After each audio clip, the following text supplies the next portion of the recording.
Hello everyone, welcome to मेडीजी। My name is Mandavi Dubey. So student, आप में से काफी सारे ऐसे स्टूडेंट होंगे जो आईआईटी से एमटेक करने का गोल रखते होंगे और यहाँ पे आपके लिए आज जो पोर्टल रिलीज हुआ है वो है आईआईटी कानपुर का। आईआईटी कानपुर से रिलेटेड जो भी इंफॉर्मेशन आपके लिए हो जाती है वो हम आपको प्रोवाइड करेंगे। हालांकि इनकी इंडिविजुअली कट ऑफ के लिए क्या रहने वाला है, क्या आपका किस गेट स्कोर कार्ड से या कितना आपका स्कोर के हिसाब से या रैंक के हिसाब से, मार्क्स के हिसाब से आपको कौन सा आईआईटीज मिल सकता है, कौन से पीएसयू में आप जा सकते हैं, ये सारी डिटेल भी हम आपको जरूर बताएंगे। जुड़े रहिए मेडीजी के चैनल से। सबसे पहले हम यहाँ पे देखें तो Indian Institute of Technology Kanpur ने अपना यहाँ पे नोटिस आउट कर दिया है for the admission of PhD, MTech, MS, MS research programme के लिए, जो कि 2026-27 के लिए रहने वाला है। अच्छा, यहाँ पे कौन कौन से आपके प्रोग्राम्स यहाँ पे अवेलेबल रहेंगे ये हम यहाँ पे देख लेते हैं। एमटेक के लिए अगर आप एरोस्पेस इंजीनियरिंग से करना चाहते हैं तो आप कर सकते हैं। इसके साथ ही बायोलॉजिकल साइंस है, एरियल सिस्टम इंजीनियरिंग है, केमिकल है, सिविल है, कॉग्निटिव सिस्टम आपका हो जाता है, computer science and engineering, earth science, electrical engineering available है, इंटेलिजेंट सिस्टम हो गया, इंटरडिसिप्लिनरी प्रोग्राम है मेटेरियल साइंस के, मैनेजमेंट ऑफ साइंस है आपका, मैकेनिकल है, सस्टेनेबल एनर्जी इंजीनियरिंग है, एमएस आप कर सकते हैं वेरियस प्रोग्राम्स में। इसके अलावा बाय रिसर्च एमटेक प्रोग्राम कर सकते हैं। ये सारे इसमें मेंशन कर रखे हैं। जनरल इन्फॉर्मेशन आपकी क्या हो जाती है यहाँ पे, इंडियन कैंडिडेट्स के लिए यहाँ पे रिजर्वेशन भी प्रोवाइडेड है, ईडब्ल्यूएस, एससी, एसटी और ओबीसी एनसीएल कैंडिडेट्स के लिए एज पर गवर्नमेंट नॉर्म्स। इसके अलावा application form, reference letter form, जो भी इन्फॉर्मेशन ब्राउचर, एलिजिबिलिटी क्राइटेरिया, तो आप यहाँ पे इंपॉर्टेंट लिंक्स में जा सकते हैं, अप्लाई ऑनलाइन कर सकते हैं। आपको सारी डिटेल यहाँ पे मेंशन मिलेगी। इन्फॉर्मेशन क्या रहने वाली, जो भी सर्टिफिकेट है आपको यहाँ पे मेंशन करना होगा अगर आप कोई भी रिजर्वेशन कैटेगरी से आते हैं तो। इसके अलावा पार्ट टाइम स्टूडेंट्स के लिए यहाँ पे इन्फॉर्मेशन है, एक्सटर्नल स्टूडेंट्स के लिए है, स्पॉन्सर्ड स्टूडेंट्स के लिए भी यहाँ पे मेंशन है चीजें। ठीक है, अगर हम यहाँ पे देखें स्टूडेंट्स तो आपकी एलिजिबिलिटी क्राइटेरिया हम यहाँ पे देखें तो आपकी क्या हो जाती है, तो GATE paper code eligibility MTech programme के लिए डिपार्टमेंट वाइज मेंशन कर रखा है इन्होंने।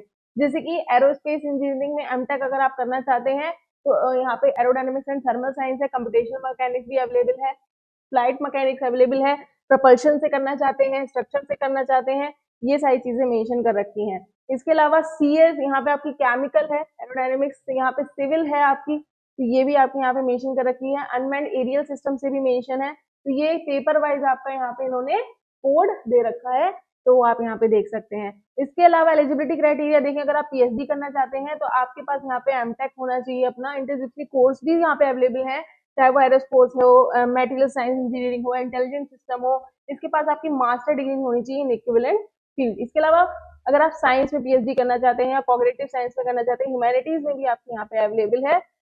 मास्टर्स अगर हम देखें एमटेक, यहाँ पे वेरियस प्रोग्राम्स आपके अवेलेबल है, चाहे वो केमिकल इंजीनियरिंग हो, आपका बायोमेडिकल इंजीनियरिंग हो, मैकेनिकल हो, मटेरियल साइंस हो। इसके साथ ही आपके पास क्या होना चाहिए इसके लिए आपके पास होना चाहिए बी या बी टेक अगर आपने कर रखा है 4 इयर्स का, तो आप यहाँ पे एलिजिबल रहेंगे, रेलिवेंट डिसिप्लिन। इसके साथ ही आपके पास वैलिड गेट स्कोर कार्ड होना चाहिए इसमें एडमिशन लेने के लिए। ठीक है, इसके साथ ही आपका एमएस प्रोग्राम का भी इन्होंने मेंशन कर रखा है।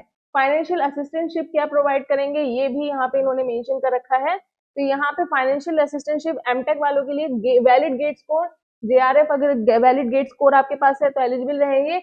इसी के साथ यहाँ पे बीटेक या बीएस 4 ईयर आपको ग्रेजुएट्स होना चाहिए, ये आपके लिए फाइनेंशियल असिस्टेंस भी आपको प्रोवाइड किए जाएंगे, यानी जिसे स्टाइपेंड बोला जाता है, तो स्टाइपेंड भी आपको जरूर मिलेगा। और यहाँ पे आपका इन दोनों ने अपना इन्फॉर्मेशन ब्राउचर भी यहाँ पे अवेलेबल करा रखा है, तो आप यहाँ पे अपना कोर्सेज वाइज भी देख सकते हैं। हालांकि इसकी जो पूरी इंफॉर्मेशन है, इंपॉर्टेंट लिंक्स इन्होंने यहाँ पे मेंशन कर रखी है, क्या इनकी इंपॉर्टेंट लिंक्स हो जाती हैं। इन्फॉर्मेशन ब्राउचर है, एलिजिबिलिटी रिक्वायरमेंट है इनकी, क्या रिक्वायरमेंट आपकी रह जाती है। अगर हम यहाँ पे देखें स्टूडेंट्स, तो यहाँ पे इलेक्ट्रिकल इंजीनियरिंग की अगर आप यहाँ पे देखेंगे पीडीएफ, तो फुल यहाँ पे पीडीएफ मेंशन कर रखी है आपकी जो भी आपके प्रोग्राम्स है प्रोग्राम वाइज, तो आप प्रोग्राम वाइज भी चेक कर सकते हैं कि क्या आपकी यहाँ पे एलिजिबिलिटी बन जाती है, कौन कौन से कोर्सेज आपके यहाँ पे अवेलेबल हैं। जैसे इलेक्ट्रिकल इंजीनियरिंग में जो भी स्टूडेंट्स लेना चाहते हैं वो ले सकते हैं, तो पूरी डिटेल यहाँ पे इलेक्ट्रिकल इंजीनियरिंग की इन्होंने मेंशन कर रखी है। Department of electrical engineering MTech programme यहाँ पे आपके लिए अवेलेबल रहने वाला है, एमएस रिसर्च आपके लिए रहने वाला है, कोड वाइज इन्होंने मेंशन कर रखा है।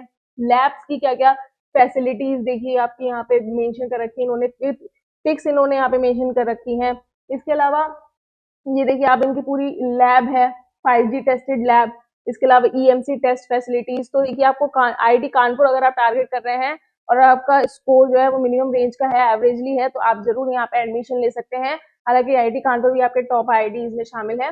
फैसिलिटी यहाँ पे, टेस्ट भी यहाँ पे मेंशन है, लिस्ट यहाँ पे इन्होंने फैकल्टी की लिस्ट यहाँ पे इन्होंने मेंशन कर रखी है, कौन कौन सी फैकल्टीज आपको क्या क्या आपके सब्जेक्ट्स यहाँ पे पढ़ाएंगे, तो ये सारी डिटेल भी इन्होंने यहाँ पे मेंशन कर रखी है। ठीक है, तो यहाँ पे ऐसे ही सारी ब्रांचेस का है, ये मैंने आपको यहाँ पे डिपार्टमेंट ऑफ इलेक्ट्रिकल इंजीनियरिंग का दिखाया है, ऐसे ही सेम आपका सारे डिपार्टमेंट के लिए रहेगा, तो वो आप लोग यहाँ पे एडमिशन ले सकते हैं, जो भी आप यहाँ पे जिस भी ब्रांच से आप बिलोंग कर सकते हैं। सो स्टूडेंट, और if you have any other doubt, हम मिलेंगे ऐसे ही अगले IITs की कंप्लीट डिटेल के साथ। If you have any other doubt, please do comment in the comment box. Thank you so much, take care, stay tuned.